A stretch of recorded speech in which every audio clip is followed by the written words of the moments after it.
Y aunque el aliento a mí me falte, esperaré en ti solo un poco más, un poco más, solo un poco más, un poco más,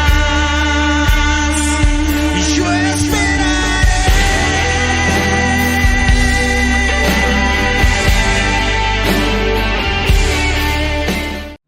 Padre Celestial, lleno de gracia y de misericordia, lleno de amor y de bondad. Gracias te damos, Señor, en esta hermosa noche. Es un gusto estar en tu casa, Señor.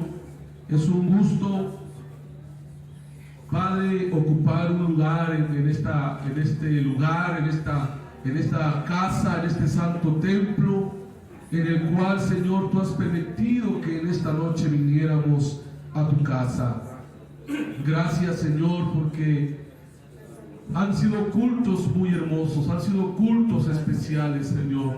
Cada enseñanza ha quedado grabada en nuestro corazón, y ahora queremos escuchar otra palabra, Padre, pero no es cualquier palabra, Señor, es tu palabra, Padre, es palabra de vida, es palabra, Señor, que nos recuerda un hecho trascendental y que es necesario, Padre, recordarlo. No solamente, Padre, recordar por recordar, Señor, sino examinarnos unos a otros para, Señor, ver en nuestro interior, Señor, cómo estamos delante de ti. Padre, que tu palabra sea expuesta en esta hermosa noche.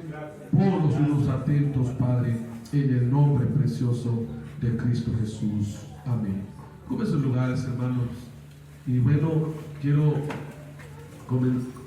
comenzar con lo siguiente. Créanme que desde que nos tocó este tema en el programa que hicimos, no ha sido fácil escribir este tema, no ha sido fácil hablar de este tema, y en mi corazón era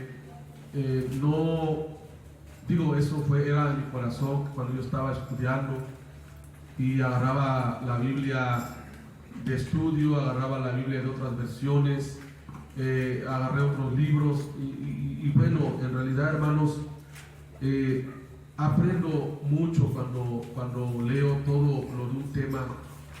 Y quiero comentarles, hermanos, que lo que yo aprendí en este año sobre la agonía de Jesús en el Getsemaní es reflexionar, hermanos, es en realidad como cristianos tenemos que reflexionar, tenemos, hermanos, que tomar un momento individualmente hablando, cada uno de nosotros reflexionar el por qué nuestro Señor Jesucristo allí en el huerto del Getsemaní estaba, hermanos, en una condición, en un momento que nunca había estado. Recordando las oraciones en la Biblia, yo en lo personal vi algunas oraciones que son tan profundas cuando uno las lee en el contexto que cada oración, hermanos, se hacía. Oraciones del Antiguo Testamento, oraciones también del Nuevo Testamento, pero quiero comentarles, hermanos, que ninguna oración se asemeja a la oración de nuestro Señor Jesucristo. Ninguna oración, hermanos, por muy conmovedora que sea, por muy, hermanos, admirable que sea, ninguna oración, hermanos, se compara con la oración de nuestro Señor Jesucristo. En realidad, nosotros como cristianos deberíamos, hermanos, de reflexionar.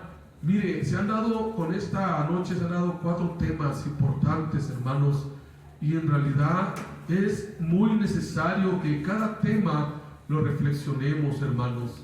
Cuando nuestra hermana nos hablaba acerca de todo lo que hizo, hermano, en toda la semana, desde el domingo que entró a Jerusalén, hermanos, la llamada entrada triunfal a Jerusalén, y luego el lunes, hermanos, todo lo que hizo el martes, hermanos, y el miércoles dice que no hay, ¿verdad?, datos de lo que hizo el miércoles. Luego el jueves, en ese jueves, hermanos, que fue un día ajetreado para el Señor, en donde ahí hubo algunas cosas que tristemente sucedieron, hermanos, como la negación de Pedro, como la traición de Judas y como el abandono que sufrió, nuestro Señor estando, hermanos, en el Getsemaní.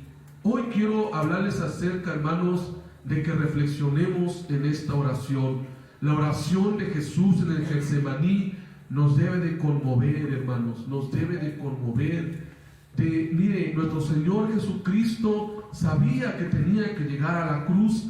Nuestro Señor Jesucristo, hermanos, sabía que tenía que ser traspasado con aquella lanza en su costado, pero todo lo iba a hacer, hermanos, por amor.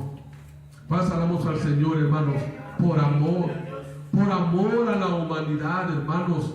Y antes de ir al Getsemaní, Él, hermanos, instituyó lo que se le llama ahora la cena del Señor.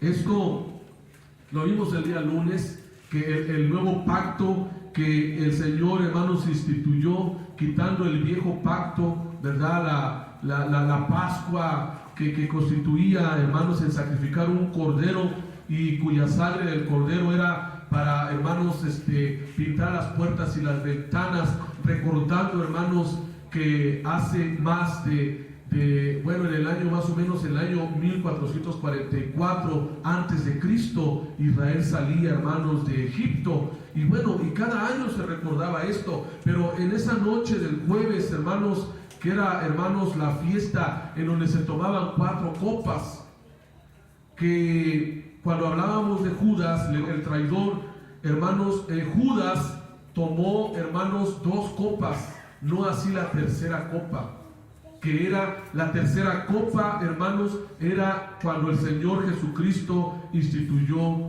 la cena que hoy nosotros recordamos. Alabamos al Señor por eso, hermanos. Y la cuarta copa, ¿sabe dónde la vamos a tomar? ¿A dónde? Pregúntale a su hermano de lado, ¿dónde vas a tomar la cuarta copa con Cristo? En el cielo, alaba al Señor. En el cielo, hermanos, se va a tomar. Y sabe, ahí instituyó, hermanos, el nuevo pacto, hermanos, que ahora nosotros lo hacemos conmemorando con el pan y con el jugo de la vid, hermano, que nuestro Señor Jesucristo murió en la cruz del Calvario.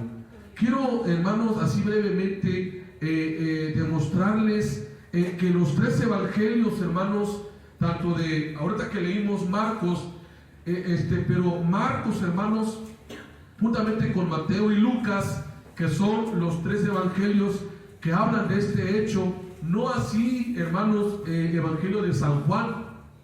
Pero quiero, hermanos, comparar un poquito, hermanos, los 3 evangelios, es decir, Mateo, Marcos y Lucas. Alabe al Señor. Bueno, quiero empezar con Marcos. Por ahí dicen que el orden de factores no afecta el resultado, ¿verdad? O sea, no quiero irme así, Mateo, Marcos, Lucas, pero quiero irme primero con Marcos. ¿Por qué quiero iniciar con Marcos, hermanos? Miren, el Evangelio de San Marcos, hermanos, es la versión más cruda de Getsemaní. Hermanos, la versión más cruda, y Marcos con dinamismo habla, hermanos, de cortes bruscos, de ritmo acelerado. Amén. Marcos no suaviza ni espiritualiza la tragedia interna de Jesús. El relato de Getsemaní en Marcos describe a Jesús entrando en el huerto como un hombre desgarrado, con una angustia, hermanos, que siente, que lo aplasta. Y, hermanos, y el estilo literario de Marcos es abrupto, es decir, su narración es tensa, su lengua cargada de verbos que transmiten movimientos y emociones. Hermanos, cuando nosotros leemos la Biblia y sobre todo el Evangelio de Marcos, nos damos cuenta, hermanos, que este evangelio está lleno, hermanos, de cosas que aceleran el ritmo y obligan a entrar a la escena como un testigo cercano. Aunque Marcos no vio, hermanos, en persona esta situación, se cree, hermanos, que tuvo testigos oculares importantes, como el apóstol Pedro, como algunos discípulos de Jesús, hermanos, que le contaron al evangelista Marcos la narrativa marcada y que hizo que los discípulos, hermanos, se pusieran tensos también y tristes y con miedo porque abandonaron a su maestro. En efecto, hermanos, Jesús en Marcos está solo. Alaba el Señor. Jesús en el evangelio de Marcos está solo. Hermanos, Jesús en el evangelio de Marcos es el verdadero hombre. Alaba el Señor. La crudeza emocional del relato de Marcos no busca producir lástima, no, sino una verdad esencial. Y la verdad esencial es la siguiente, hermanos: Jesucristo estaba sufriendo como el verdadero hombre que era. El verdadero hombre. Si bien Jesucristo es Dios, Él no asumió, hermanos, la divinidad en ese momento, sino que Él se presentó, hermano, como un verdadero humano. Alaba el Señor. Como un verdadero humano, con voluntad humana, hermanos, con dolor humano, con angustia humana, y sobre todo, hermanos, viendo más adelante con dolor lo que iba a sufrir humanamente hablando en la cruz.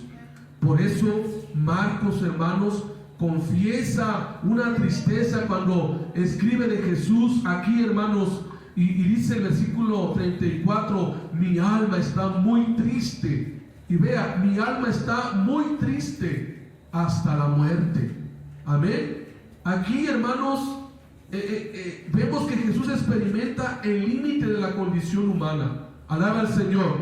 Y sabe, hermanos, aquí podemos ver el verdadero hombre, cansado, fatigado, hermanos, triste. Y es que Marcos, hermanos, muestra, hermanos, una paradoja en el cristianismo. Dios hecho hombre, hermano, en la humanidad siendo frágil, pero sin dejar de ser Dios. Esto es un misterio, hermanos. Es un misterio, porque como el Dios que es Dios todopoderoso se rebaja a ser un hombre, hermanos, y marca Marcos ahí el dolor, la angustia. Alabe al Señor. ¿Sabe por qué? Porque Marcos habla de la angustia en la humanidad de Jesús, del dolor en la humanidad de Jesús. Hermanos, es por eso que mi sentir era leer primeramente Marcos, porque Marcos habla más de aquel Hijo de Dios que se hizo Hijo del hombre para que con dolor, llanto, tristeza y angustia se preparara para llegar a la cruz. Mateo, ahora quiero ir con Mateo rápidamente, hermanos. Mateo, en cambio, y vamos a Mateo 26, 36 a 46, y en lo que yo voy leyendo lo siguiente, usted vaya leyendo con la vista, por favor, porque aún todavía faltan dar mis puntos. Acuérdense que siempre doy puntos, y esto es importante, hermanos, que nosotros como cristianos aprendamos diferentes cosas cada año. Alabe al Señor. Diferentes cosas importantes. Gloria al Señor. Ya tenemos, hermanos, alaba al Señor. Amén, gloria a Dios. Mateo, amén. ¿Mateo qué? 26, 36 al 46. Amén, hermanos. Vamos a leer esta hermosa cita. Usted lo lee ahí en su lugar, mientras usted vea lo que Mateo, hermanos, escribe referente, hermanos, a lo que Jesús pasó en el Getsemaní. Si bien Marcos habla de la emoción, de los sentimientos de Jesús, Mateo, hermanos, habla de la voluntad. Mateo habla de la voluntad, hermanos, en Jesús. Amén. Mateo, hermanos, mantiene, hermanos, algo diferente a Marcos. Y hermanos, y dice que Jesús se presenta como el Hijo obediente que cumple la Escritura. Amén. Lo que para Marcos es tristeza, desgarramiento, dolor, para Mateo es decisión. Jesús tuvo esa decisión, hermanos, de entregar su vida por causa de los perdidos. Vamos al Señor. Entonces, hermanos, Mateo habla de que Jesús ora, sí, al igual que Marcos. Pero, hermanos, Mateo quiere darle al lector que conozca, hermano, el verdadero sentir de Jesús al obedecer. A diferencia de Israel desobedeció, pero Jesús fue obediente hasta la muerte y muerte de cruz. La copa, hermanos, que pide evitar Jesús no es simplemente una muerte física, hermano, es la separación del Padre con Él. Porque recordemos algo, hermanos, la ira de Dios fue descargada sobre el Hijo de Dios, sobre el Hijo del Hombre, para pagar, hermanos, por los pecados de la humanidad. Pero aquí vemos a Jesús obediente. Amén. Jesús estaba obedeciendo a su Padre.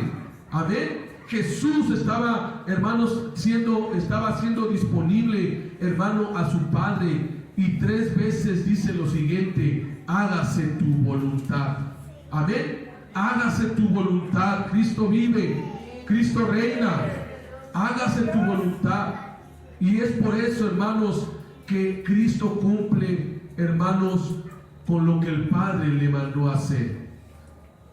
Todos los milagros, hermanos, que Jesús hizo durante su vida, todas las sanidades, cuando le daba vista a un ciego, cuando levantaba a los cojos o a los paralíticos, cuando resucitó a Lázaro, inclusive, hermanos, todo eso, hermanos, se hubiera quedado en la historia si Cristo no hubiera cumplido con lo que Él había venido, que era venir a la cruz, ir a la cruz para morir por usted y por mí, entregar su vida en sacrificio.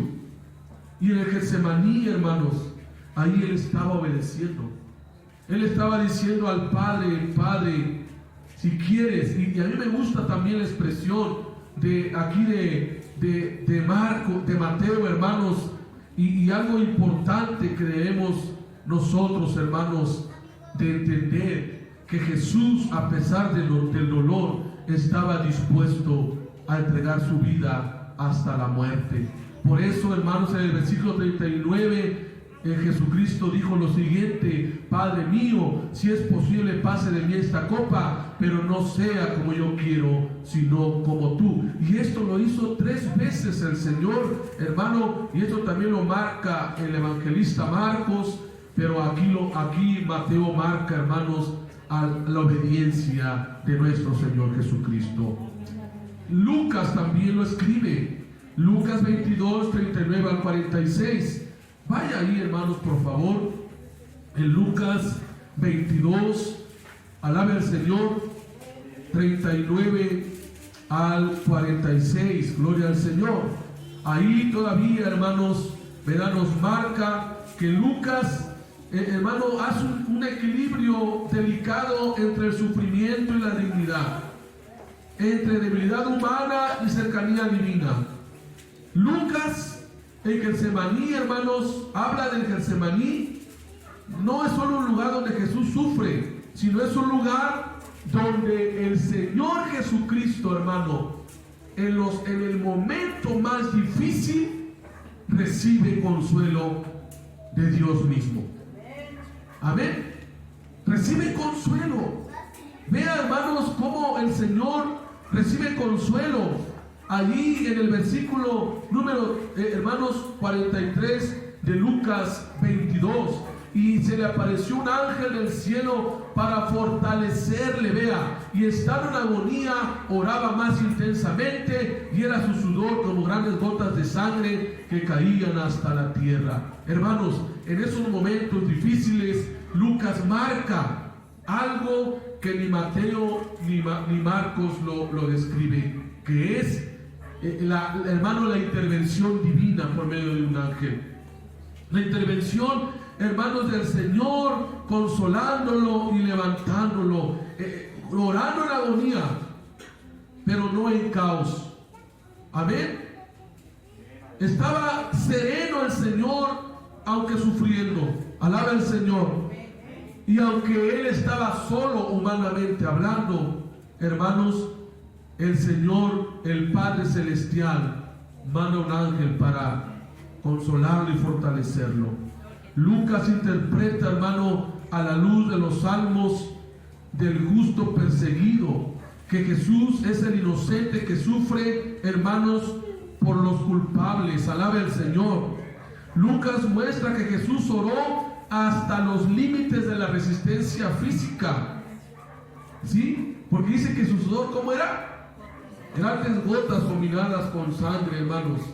Es que era una oración como una batalla interior, como campo donde el Hijo decide asumir por amor el peso del mundo. Hermanos, Lucas habla también de la tristeza, habla del dolor. Alabe al Señor. Y qué importante, hermanos y hermanas, es que nosotros balanceemos estos tres evangelios, gloria al Señor, para entender un poquito los sufrimientos de nuestro Señor y Salvador Jesucristo. Ahora, quiero que leamos un poquito otra vez Marcos y luego Mateo, pero vamos a ver ahora el sentir del Señor. ¿Cómo era el sentir del Señor, hermanos, en esa noche del jueves, que ya faltaba? Bueno, quiero decirles una cosa. Eso lo explicó nuestra hermana el día lunes. La noche del jueves, para los judíos ya era viernes. ¿Por qué? Porque el día, hermanos, en el pueblo de Israel empieza de 6 de la tarde a 6 y termina al otro día a las 6 de la tarde. No es como nuestros días. Alaba al Señor. ¿Estamos aquí, hermanos? Por si alguien no sabía o no tenía entendimiento de esto, es de que el día judío, hermanos, empieza a las 6 de la tarde. Gloria al Señor. Empieza a las 6 de la tarde y termina al otro día en la tarde, hermanos, a las 6 de la tarde igual. Entonces, para nosotros, pues es normal, ¿no? Es decir, ya era, en este caso, la madrugada. Nosotros, ¿a qué hora se empieza el día para nosotros? A las 0 horas o a las 12, ¿verdad? De la medianoche se le llama, ¿no? Entonces, hermanos, ya en el pueblo de Israel ya era viernes, ¿sí me entienden? Ya era viernes. Y para nosotros, hermanos, pues el viernes empezó, ¿a qué horas? A las 0 horas. Y se cree, hermano, que en estos momentos del Getsemaní, el Señor Jesús quizá posiblemente estaba en la madrugada. En la madrugada, como eso de las 0, 1 o 2 de la madrugada, hermanos, en el cual, hermanos, Él estaba sufriendo sus momentos en el Getsemaní. Ahora, vea, hermanos, lo que el Señor sentía, lo que el Señor tenía. Número 1, el Señor tenía tristeza. Número 2, el Señor, hermanos, ahí en Marcos 14, por favor, el Señor tenía tristeza. Amén. El Señor, a pesar de la tristeza, oró al Padre. Amén. Siguiente, el Señor, a pesar, hermanos, de la tristeza, oró al Padre, hermanos, y dice la Biblia que Él aceptó la voluntad del Padre. Es decir, en medio de su tristeza, Él no dejó de practicar la oración y Él aceptó, hermanos, la voluntad del Padre. Siguiente, Jesús todavía tuvo tiempo de animar a los suyos. Animó a Pedro. ¿Qué estaban haciendo sus discípulos? Estaban durmiendo. Y aún Jesús los anima diciendo, no pueden velar ni siquiera una hora. El Señor los anima, alaba al Señor. Y siguiente, hermanos, ¿cuántos vamos? 5. Con esto va. 5. El Señor está dispuesto ya a entregarse, hermano, al sufrimiento que Él esperaba por la redención del mundo. Podemos ver estos elementos básicos para nuestra vida. Y quiero ahora, hermanos, hablarles algo muy importante a usted y a mí referente a esto. El huerto de Getsemaní no era un lugar desconocido del Maestro. No era un lugar desconocido del Maestro. Era un lugar que frecuentaba. Era un huerto, hermanos, que como todos sabemos, algunos ya lo hemos estudiado, era un lugar en donde se molía o donde se realizaba una actividad y donde se molía, hermanos, los olivos o donde se sustraía el aceite de oliva. Alaba el Señor. Entonces, hermanos, también era un jardín o era un huerto muy arreglado, por cierto. Era un jardín a veces que se ocupaba para descanso o a veces se ocupaba para la meditación. Y yo quiero poner, hermanos, en contrastes dos jardines importantísimos, hermanos, en el cual nos enseñan, hermanos, dos cosas contrarias. El primer jardín que Dios creó, hermano, en su palabra, fue el jardín del Edén. Todos sabemos que en el jardín del Edén, dice la palabra del Señor en Génesis, hermanos, que Dios hizo al hombre y a la mujer a su imagen. Alaba al Señor. Entonces, hermanos, fue el primer jardín. Fue el primer jardín del Edén. Fue el primer jardín donde Dios, hermanos, tenía amistad con el hombre. Fue el primer huerto en donde Dios se paseaba con el hombre, en donde Dios tenía comunión con el hombre. Pero fue en ese jardín donde el hombre cayó. En ese primer jardín donde la humanidad cayó. Hermanos, en ese primer jardín en donde hubo tragedia. Hermano, en donde la descendencia de toda la humanidad, hermano, desde esa caída, el hombre ha estado en pecado. En ese jardín hubo desobediencia. En ese jardín, hermanos, hubo idolatría, hubo voluntad egoísta, porque el hombre pecó contra Dios en su voluntad egoísta. Pero ahora veamos en el jardín de Getsemaní. En el huerto de Getsemaní fue donde, hermanos, Jesús promete levantar a la humanidad para salvarla. Pasamos al Señor. En el huerto de Getsemaní hay una perfecta obediencia. Amén. Alaba al Señor. Allí en el huerto de Getsemaní, hermano, a diferencia del huerto del Edén, cuando, ¿sabe, hermano, lo que los teólogos dicen acerca de la caída del huerto del Edén? Que Adán y Eva no hicieron la voluntad de Dios. Mientras Jesucristo le dijo al Padre: Padre, no se haga mi voluntad sino la tuya. Imaginémonos, hermanos, cómo este varón, hermano, como dice su palabra, el varón sufriente, le dice al Padre en ese huerto del Getsemaní: no se haga mi voluntad sino la tuya. En un jardín se desobedece. En este jardín Cristo obedece. En un jardín el hombre afirma su terca voluntad, su egolatría, su arrogancia. Pero en este jardín del huerto de Getsemaní, Cristo, hermano, muestra entrega y obediencia. En el huerto del Edén, el hombre elige el deseo carnal, pero Cristo en el huerto de Getsemaní está mostrando amor para amar a la humanidad. Por eso, hermanos, tenemos que reflexionar en esta noche. El huerto de Getsemaní, hermanos, no es algo que debemos olvidar. No es algo que debemos de poner aparte. Es allí donde Dios muestra obediencia, donde Cristo muestra obediencia, donde Cristo ora por los pecadores. Es allí en el huerto de Getsemaní, en donde física, emocional y espiritual, hermanos, Cristo se está entregando en su totalidad en su total persona, hermanos, aquel que lo podía, hermano, ayudar en ese momento de tristeza. Quiero dar algunos puntos para terminar, hermanos. Hay mucho que hablar del huerto de Getsemaní.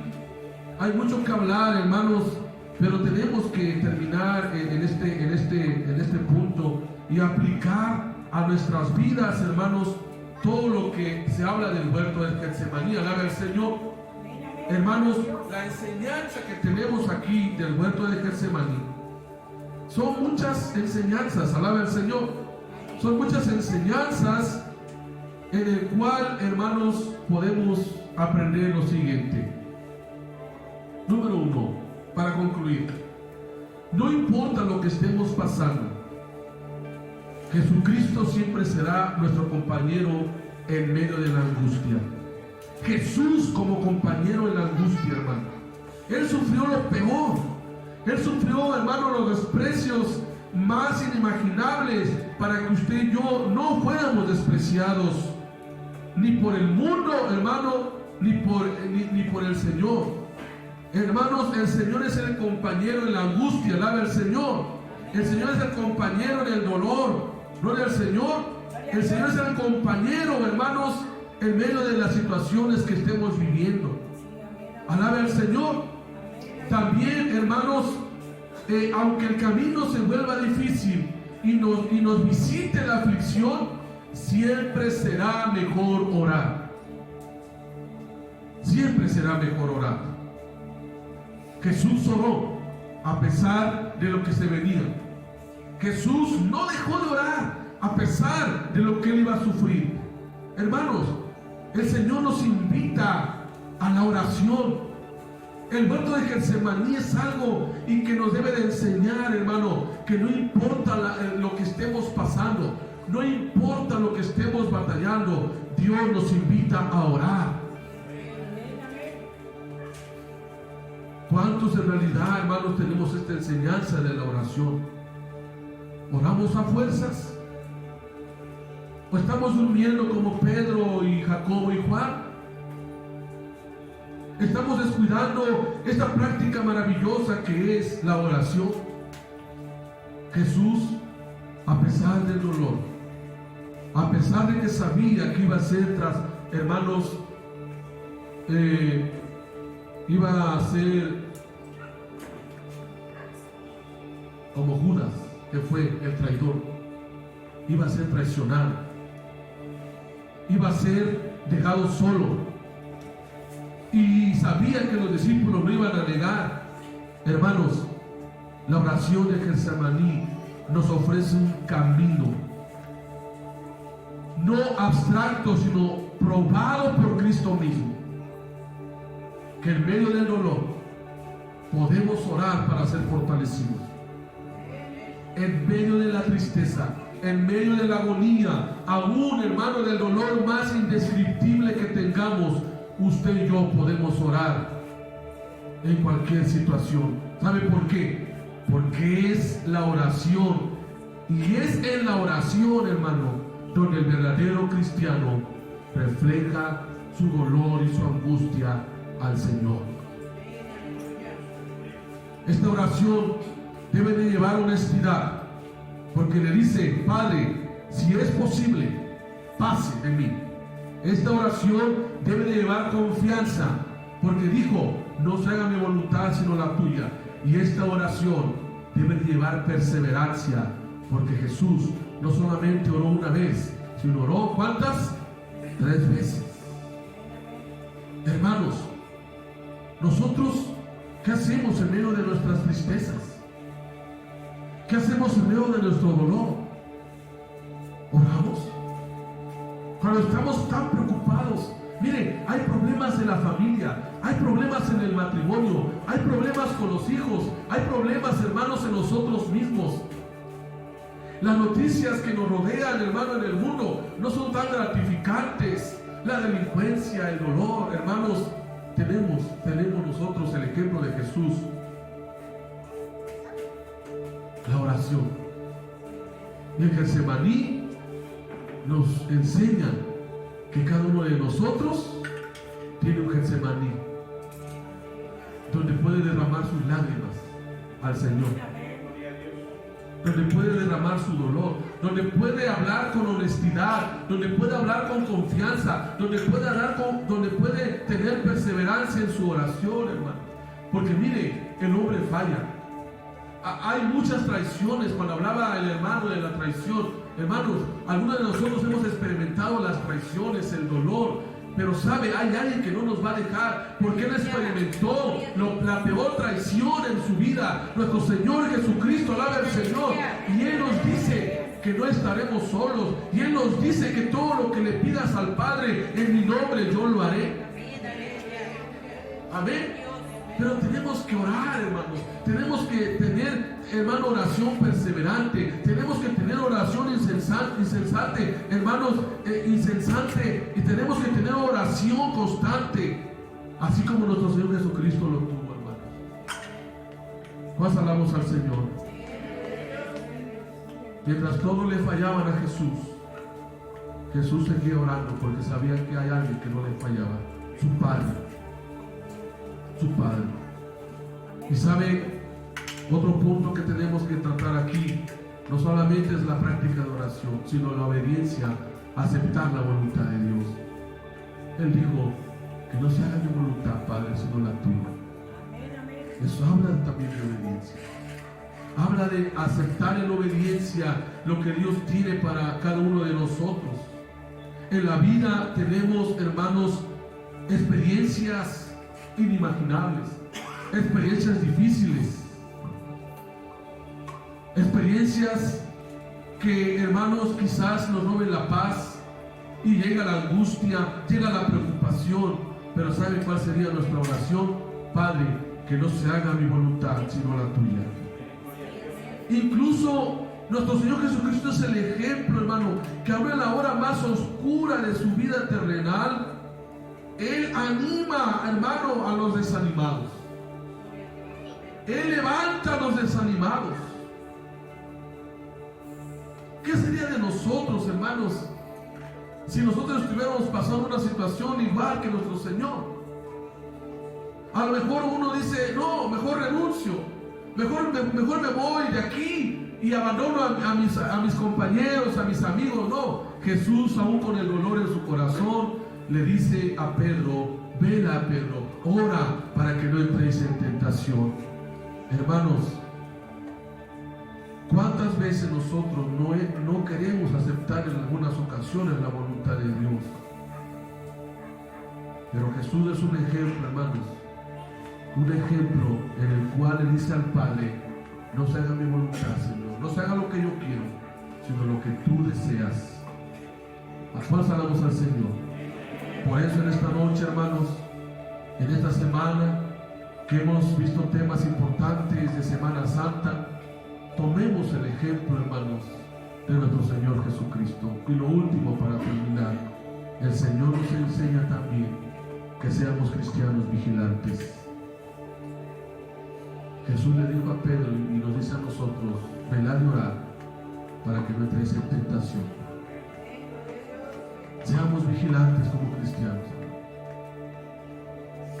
Y cuando hablamos de vigilar o hablamos de velar, hermanos, hablamos de que nosotros estemos apercibidos de lo que está a nuestro alrededor, de la capacidad de discernir los tiempos que estamos viviendo para prepararnos como cristianos e hijos de Dios y esperar la venida de nuestro Señor Jesucristo por su iglesia. Por eso, hermanos, vigilemos y velemos para que no entremos en tentación. La vigilancia espiritual es importante y debe de ser una disciplina y es una forma de vida, hermanos, que debemos de llevar ante Dios, porque separados de Dios nada podemos hacer. Vámonos de pie, hermanos.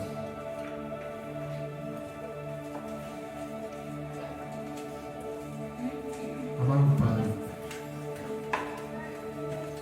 cuánta enseñanza hay en esto, Señor, que nunca terminaríamos de aprender. Los hechos históricos, como este hecho, Padre, cuando Jesucristo, tu Hijo, estaba en agonía en Getsemaní, Estaba en agonía en el Getsemaní, Señor, aceptando tu voluntad. Y a pesar de lo que él tenía en su corazón, él no dejó de confiar. Él no dejó de orar. Él no dejó, Señor, de aceptar tu voluntad. Él no dejó, Señor, oh Padre Santo, de confiar en ti. Señor, él fue, oh Padre Santo, con un hombre humanamente, con perseverancia, con ese amor, Señor, con esa disposición, porque fue en el Getsemaní donde él se preparó para llegar a la cruz.